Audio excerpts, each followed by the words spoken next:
Bonjour, je suis content de vous retrouver. Aujourd'hui, on parle de maladie de Parkinson, on parle de lenteur de mouvement, on parle de tremblement et on parle de mouvement. Vous le savez, les conseils que je vous donne ne remplacent pas les conseils d'un professionnel de la santé. Je vous invite à en consulter un ou une. Vous allez trouver beaucoup d'informations, beaucoup d'exercices que je vous présente aujourd'hui dans mon livre Plus jamais malade, mon approche globale pour un corps en santé, et on va aussi faire des allusions à mon roman Corps étranger, publié aux éditions Stanké. On m'a diagnostiqué un syndrome parkinsonien.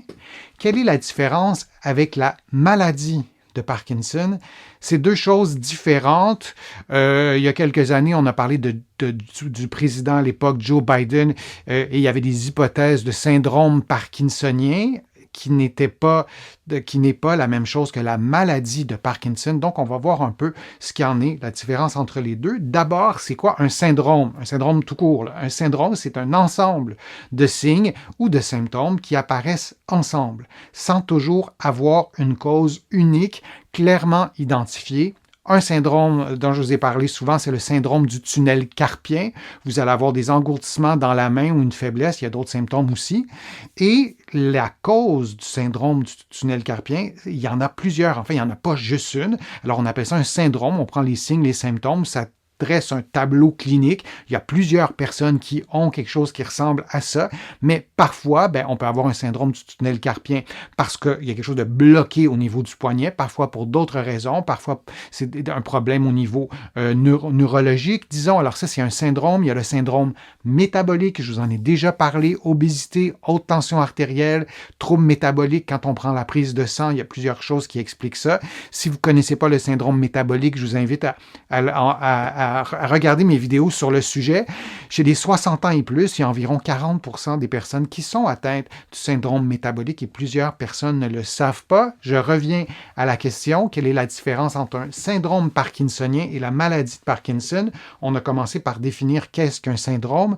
Allons-y maintenant avec le terme syndrome parkinsonien désigne plusieurs troubles qui ressemblent à la maladie de Parkinson sans nécessairement être nécessairement la maladie en tant que telle. Alors, on peut avoir, je le répète, un syndrome parkinsonien, on n'a pas nécessairement, ou on peut ne pas avoir du tout la maladie de Parkinson, même si quand on reçoit un diagnostic avec le mot Parkinson ou parkinsonien, ça peut nous inquiéter, ça peut nous poser des questions aussi, nous interroger. La maladie de Parkinson est la forme la plus fréquente, mais du syndrome parkinsonien, mais d'autres atteintes peuvent imiter ces symptômes comme la lenteur, comme la raideur. Je vous l'ai dit dans d'autres contenus, il n'y a pas juste les tremblements et parfois il n'y en a pas dans la maladie de Parkinson. Parfois c'est la lenteur des mouvements, parfois c'est la raideur.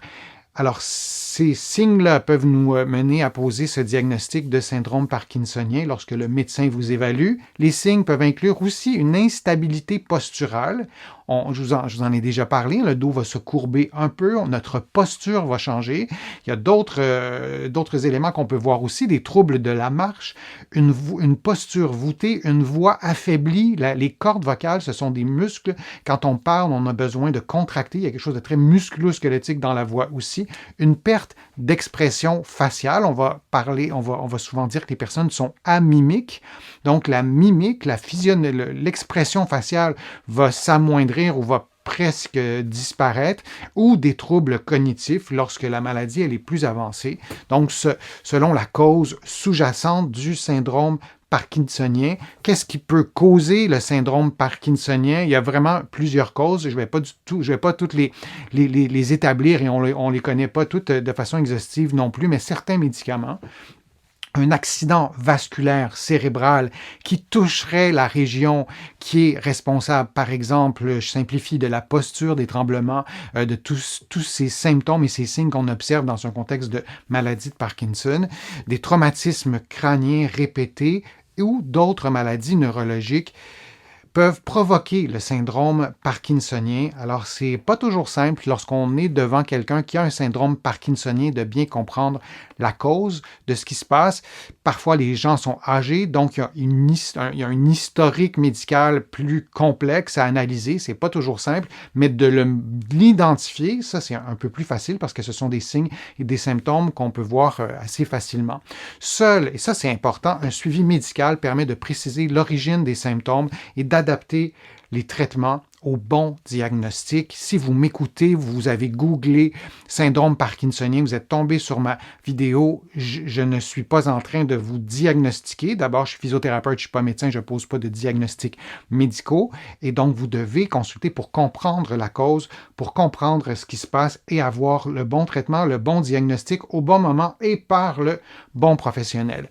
Cela dit, un physiothérapeute ici au Québec ou un kinésithérapeute de l'autre côté de l'Atlantique peut vous aider à maintenir votre mobilité, à prévenir les chutes, à adapter les exercices à vos capacités, quel que soit le diagnostic, qu'il s'agisse du syndrome parkinsonien ou de la maladie de Parkinson, et s'il s'agit du syndrome parkinsonien, peu importe ce qui le cause, en physiothérapie, on peut vous accompagner. Plus on intervient tôt, mieux c'est. Plus on va prévenir les conséquences. Par exemple, si vous avez moins d'équilibre, vous bougez lentement, vous êtes peut-être aussi moins intéressé d'aller à l'extérieur parce que parfois c'est un enjeu, on est dérangé, on est préoccupé par notre apparence, par exemple, par nos mouvements. Donc tout ça, tout ce que je viens d'énumérer en physiothérapie et pas uniquement en physio, en ergothérapie, les psychologues, on est toute une équipe en réadaptation et on peut vous aider à avoir une meilleure qualité de vie, souvent à bouger mieux, à avoir une meilleure endurance.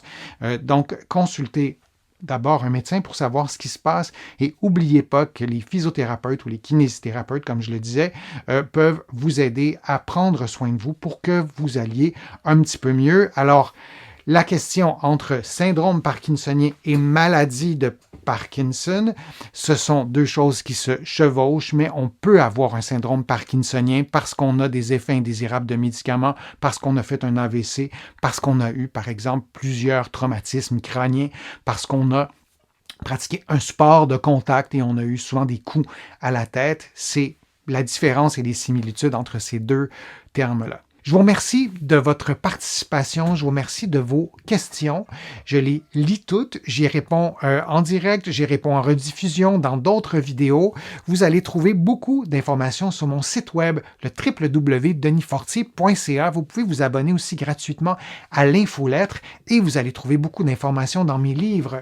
Mon livre Plus jamais malade, mais il y en a d'autres sur les douleurs au dos, sur le vieillissement, sur la marche, sur la respiration.